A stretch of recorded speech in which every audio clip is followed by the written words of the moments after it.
En Côte d'Ivoire, le second tour de la présidentielle malienne n'a pas drainé foule. Les files d'attente du premier tour ont cédé la place à des centres de vote sans grande affluence. Venu départager les deux candidats, le président sortant Ibrahim Boubacar Keïta et l'opposant Soumaïla Cissé. Ces électeurs maliens s'expliquent la faible mobilisation. Comme il y a des gens, ils s'en vont sur les mariages et puis les baptêmes le matin. L'après-midi, les gens ils seront là tout le monde, ils vont venir voter. Premier tour là, comme ils ont venu massivement, puis ils ont fait rang. Bon, c'est là qui a fait qu'ils ont pris un peu du temps pour venir. Il est 9 h quand l'ambassadeur du Mali en Côte d'Ivoire arrive au bureau de vote du groupe scolaire Château de Cocody. Le diplomate malien vient montrer la voie à ses compatriotes et surtout tenir le challenge du taux de participation. Je viens de voter. Je pense que toutes les dispositions en place sont correctes. Je voudrais lancer un appel, profiter de votre micro pour lancer un appel à tous les Maliens inscrits dans la circonscription de Côte d'Ivoire pour vraiment se déplacer massivement, plus qu'au premier tour, pour venir faire le même geste, voter, choisir leur candidat. Dans la commune d'Atekoubé, comme celle de Marcory, rien à signaler. On épilogue sur les incidents survenus dans des localités du nord et du centre du Mali et la mort du président d'un bureau de vote du village d'Arkodia au sud-ouest de Tombouctou.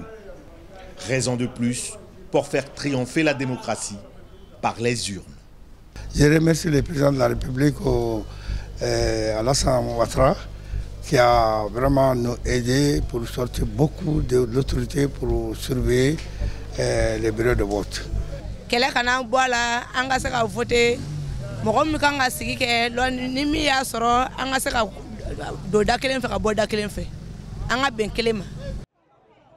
Il est midi quand nous arrivons dans la commune de Port-Boué.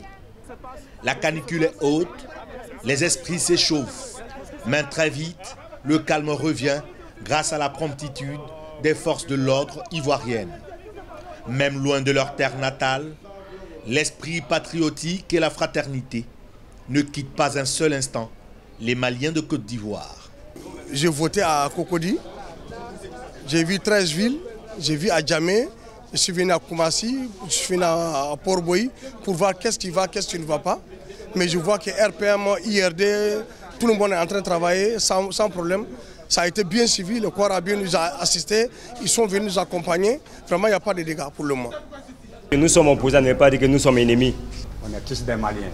On est venus, on est là pour le Mali.